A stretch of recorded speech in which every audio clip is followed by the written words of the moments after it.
வணக்கம். நம்ம இன்றைக்கி இந்த வீடியோவில் ஒரு சூப்பரான மல்லி துவையல் தான் பார்க்க போகிறோம். வாங்க நான் இதை எப்படி செஞ்சேன்னு பார்க்கலாம். அதுக்கு முன்னாடி இந்த சேனலை நீங்கள் இது வரைக்கும் சப்ஸ்கிரைப் பண்ணலைன்னா சப்ஸ்கிரைப் பண்ணி வச்சுக்கோங்க. இந்த கொத்தமல்லி துவையல் பண்ணுறதுக்கு ஒரு எலுமிச்சம்பழம் அளவு புளியை எடுத்து நான் ஊற வச்சுருக்கேன். கடாய் அடுப்பில் வச்சாச்சு. 5 டேபிள் ஸ்பூன் ஆயில் சேர்த்துருக்கேன். எண்ணெய் காஞ்சதும் 5 டேபிள் ஸ்பூன் உளுத்தம்பருப்பு எடுத்து வச்சுருக்கேன். இதில் போட்டுடலாம். இப்போ ஒரு பாதி அளவு வறுபட்டுருக்கு. 1 டீஸ்பூன் சீரகம் போட்டுடலாம். 10 காஞ்ச மிளகாய் வச்சுருக்கேன், அதையும் இதில் சேர்த்துக்கலாம். கலர் சேஞ்ச் ஆனதும் எடுத்துடலாம். குறைவான தீயில் தான் வச்சு வறுக்கிறேன். இப்போ எடுத்துடலாம்.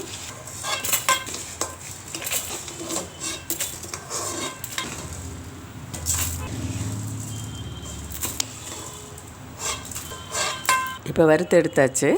2 கட்டு அளவு மல்லி இலை எடுத்து வச்சுருக்கேன். கழுவிட்டு கட் பண்ணி வச்சுருக்கிறேன். அது தண்டோடு தான் கட் பண்ணி வச்சுருக்கிறேன். இதில் இந்த எண்ணெய் இலையை போட்டு வதக்கிக்கலாம். வதக்கி விட்டுடலாம். இந்த அளவு வதங்கின போதும் ஆஃப் பண்ணிடலாம். இப்போ இது நல்லா ஆறியாச்சு. மிக்ஸி ஜாரில் போட்டு பொடிச்சிடலாம். இப்போ இது மாதிரி பொடி பண்ணிட்டேன்.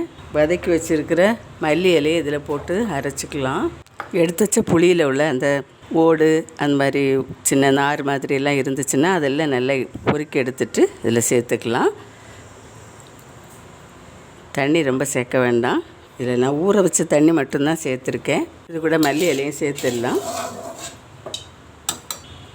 இப்போ இதை மைய அரைச்சிட்டு வந்துடலாம். இப்போ அரைச்சி எடுத்துருக்கேன். தண்ணி கொஞ்சம் குறைவாக தான் இருக்குது. இன்னும் கொஞ்சம் தண்ணி சேர்த்துக்கலாம். உப்பு சேர்த்துடலாம். 1 டீஸ்பூன் அளவு உப்பு சேர்க்குறேன். ஒரு 2 ஸ்பூன் அளவு தண்ணி சேர்த்துக்கலாம். சேர்த்துட்டு நல்லா அரைச்சிடலாம். இப்போ நல்லா அரைச்சிட்டேன்.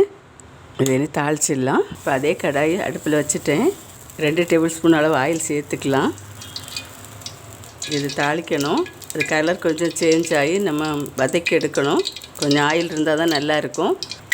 2 வாரம் வரை கெட்டு போகாமலும் நம்ம வச்சு சாப்பிட நல்லாயிருக்கும். நான் இப்போ இதுக்கு சேர்த்துருக்கிற காரம் உப்பெல்லாம் அளவு கரெக்டாக இருக்குது எனக்கு. நீங்கள் உங்கள் வீட்டில் நீங்கள் செய்யும்போது அந்த அளவுகளை கவனித்து பார்த்து போடுங்க. உப்பு காரம்லாம் டேஸ்ட் பண்ணி போடுங்க. 1/2 டீஸ்பூன் கடுகு சேர்த்துடலாம். 1 டீஸ்பூன் கடலைப்பருப்பு, 1/2 டீஸ்பூன் உளுந்தப்பருப்பு இதையும் சேர்த்துக்கலாம். இது கூட 1 கைப்பிடி அளவு பூண்டு இது மாதிரி இந்த சதைச்சி வச்சுருக்கேன். தட்டி அதை இதில் சேர்த்துடலாம். கொஞ்சம் கருவேப்பிலை சேர்த்துடலாம்.